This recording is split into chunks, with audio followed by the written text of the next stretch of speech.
guys! Welcome back to my channel guys. Super init. Grabe, ingat tayo guys. Alam nyo guys, yung pamangkin ko, I wanna share guys. Lagi ko talaga na yun. Napaprank siya dun sa mga ulam namin. Kasi last time, lagi siya naghahanap ng ulam. So ginawa namin. So yun ang binigay ko sa kanya, yung ulam niya na may spaghetti, saka yung spaghetti, tapos yung itlog na may giniling yata. So, nakakatuwa lang siya pag kasama ko yung pamangkin ko kasi minsan na magalit ako, ganun na lang ginagawa ko sa kanya. Pinaprank ko siya lagi. So, ganun ang ginagawa ko guys. Nakakaloka din kasi sumusunod din talaga siya. So, yun na lang ginagawa namin. So, parang nag-i-enjoy na lang kami kesa na magsermon ako sa mga alaga ko. So, ganun ang ginagawa namin. So, parang nilalaro na lang namin. So, napaprank ko talaga siya minsan. So, minsan pero ayaw talaga nung ibang pamangkin ko. So, pero nagagawa ko dun sa isa ko. So, nakakatuwa din. Ano? Ano na naman? Ay ulam? Spaghetti.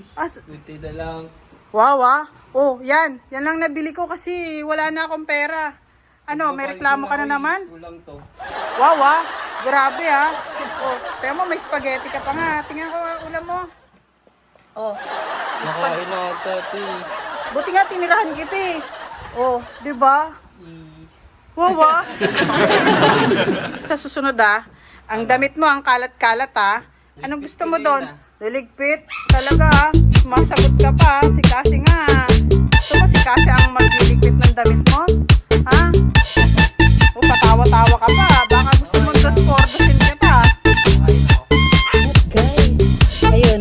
Punta na naman tayo sa kabilang bahay. So, ito lang gagawin ko sa kabilang bahay. Kukuha lang ako ng dahon ng kamyas kasi doon sa kabilang bahay namin yung maraming kamyas. Kasi ginagawa ko yun guys.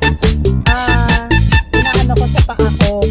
Kumbaga binababad ko yung paa ko doon para at least mawala yung pasma-pasma ng paa ko. Kasi pinagpapawisan lagi yung paa ko. Tapos, 2 times ko na siya ginagawa. Okay naman siya. Maganda siya kasi minsan parang nakaka-relax. Yung feeling mo, pinuputo pa yung paa mo kasi warm water yung ilalagay mo.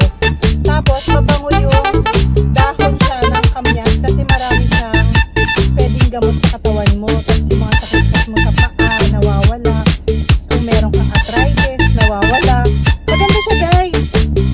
Kung meron kayo mga kamyas dun sa mga backyard nyo, gawin nyo, tapos gawin nyo, parang twice a week gawin nyo. Kasi ako ngayon, pupunta ako doon para kumuha, tapos pakita ko sa inyo na naman. Kasi ang dami talaga. Ang dami niya ng kamyas doon. Tapos pwede rin yung sa kidney. Wala naman mawawala kasi herbal lang naman yun, diba? So, try nyo rin.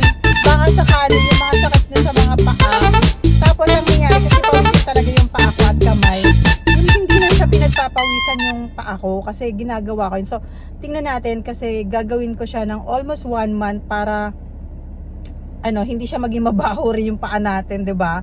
So, syempre, hindi naman sinasabi na kapag naka-sleeper ka, hindi babaho yung paa mo lalo na kapag pinagpapawisan, 'di ba, guys? Walang bahay ko.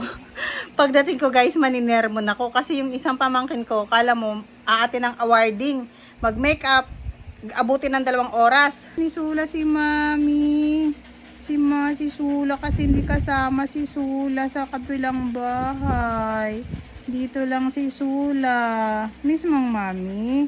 Na-miss niya daw ang Mami kaya dumikit siya kaagad Kita niyo si Sula. Andyan tumakbo kaagad sa upuan. Kasi dito lang siya Next time ikaw naman doon. Grabe talaga si Sula. Na-miss Na-miss mong Mami? Halik-halik talaga ang Sula. Guys, tingnan nyo. Yung mga alaga ko dito makukulit. Tingnan nyo. Makalat. Ayan. Tingnan nyo. Tapos pagdating ko pa, lilinisin ko pa, ayusin ko pa. May kanya-kanya naman silang kwarto dito. Pero pumapasok pa talaga dito sa kwarto ko. Kaya nagiging madumi yung room ko na to. Kasi makulit yung isa dyan. Pumapasok siya pero may sarili naman siyang room. Kada punta ko dito guys, ganyan. Kakalat ang kwarto nila. Tapos yan. Ayan din, kay Juliana, napakakalat. Kinakain mo, Ola, ha? Tingnan mo, kalat-kalat nila, Ola. Hindi sila naglilinis, diba, Ola? Ay, Sula? No? Sula? Ano yung tali mo? Laki-laki din, no? Laki-laki ng tali mo. Ayan. Dito muna kami kasi at least hindi ganun siya kainit dito sa kabilang bahay. So, mag-start na naman ako dito sa bahay. Tapos, hindi naman siya madumi.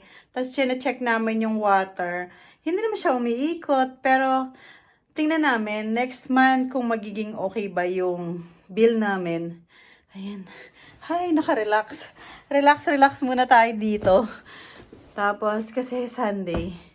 Ayun, pinuntahan na namin. Pinuntahan ko na naman. So, dito na naman tayo sa third floor. Gusto mo pa ng lemon? Sarap? Gusto mo? Sarah? Ayaw ni Sarah. Wala. Sarah? Ay, wala. Ayaw mo? Ayaw mo na? Ano, maasim? Maasim pala ha. Isa pa, oh. Camera action. Oh. Hola. Dito. Hola. Oh. Hola. Oh. Oy. Nanto ka na. Oh. Mapipikat ka na. Hola. Oh.